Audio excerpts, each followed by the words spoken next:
Όταν μιλάμε για τη δικαιοσύνη, δεν μιλάμε για μία εντελώς έτσι αφηρημένη έννοια.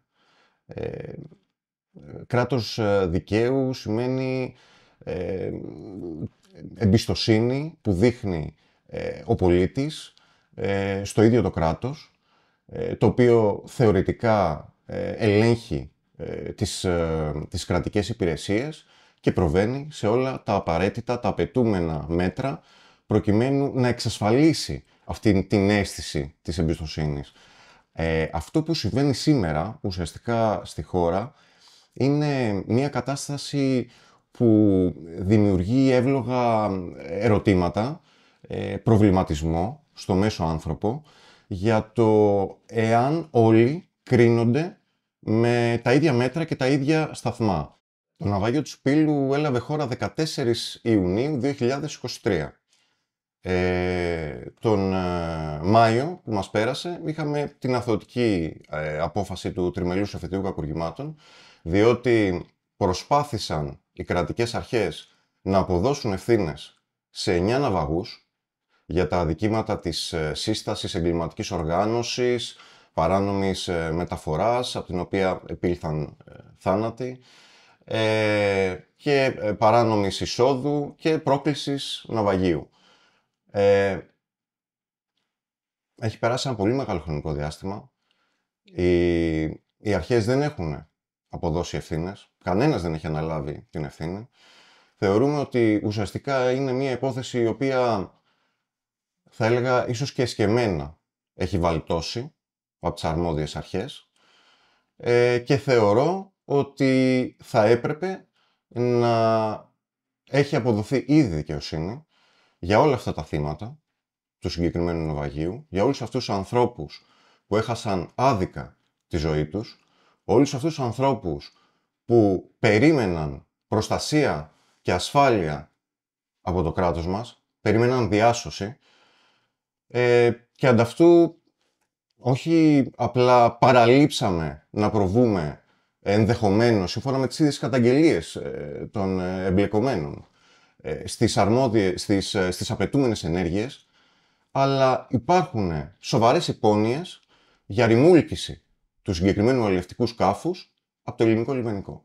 Και αυτό μέχρι σήμερα, παρόλο που έχουν εισφερθεί πάρα πολλά στοιχεία από ερευνητές δημοσιογράφους, παρόλο που έχουν κατατεθεί μηνύσεις στον Ναυτοδικείο Πειραιά, δεν βλέπουμε καμία απολύτως εξέλιξη στην απόδοση ευθυνών. Ακόμη και σήμερα δεν έχει ασκηθεί ποινική δίωξη σε κανέναν και αν μη τι άλλο, αυτό είναι κάτι το οποίο πραγματικά πρέπει να προβληματίσει τον κάθε ένα και την κάθε μια από εμάς.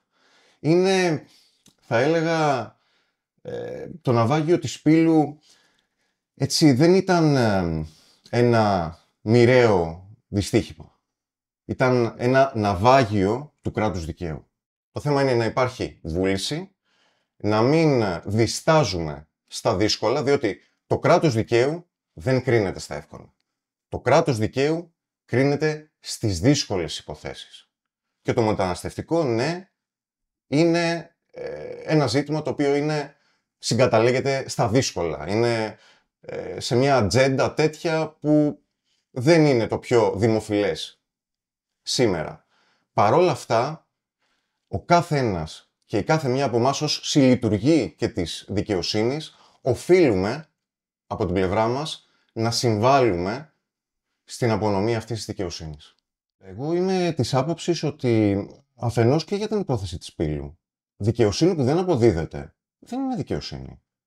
Υπάρχει ένα σοβαρότατο έλλειμμα κράτους δικαίου σήμερα στην Ελλάδα. Και αυτό το έλλειμμα δημιουργεί έτσι και μία ανασφάλεια στο μέσο πολίτη. Μία ανασφάλεια, διότι βλέπει ότι πολλές υποθέσεις κρίνονται με 2 μέτρα και 2 σταθμά. Αυτό λοιπόν είναι κάτι το οποίο προβληματίζει γενικότερα. Αυτό που πρέπει εσύ σαν κράτος να καλλιεργήσεις είναι ένα αίσθημα στον πολίτη ότι εμπνέεται από εσένα, εμπνέεται από το σύστημα δικαιοσύνης και όλο αυτό συντελεί στο να δημιουργεί τις προϋποθέσεις προκειμένου και ο ίδιος να γίνει αρρωγός μιας τέτοιας συνολικής προσπάθειας. Διότι όταν νιώθει ότι είναι έξω από όλο αυτό το πλαίσιο, θα λειτουργήσει και σαν να βρίσκεται έξω από αυτό το πλαίσιο. Θα απαξιώσει το θεσμό της δικαιοσύνης. Θα απαξιώσει το κράτος δικαίου.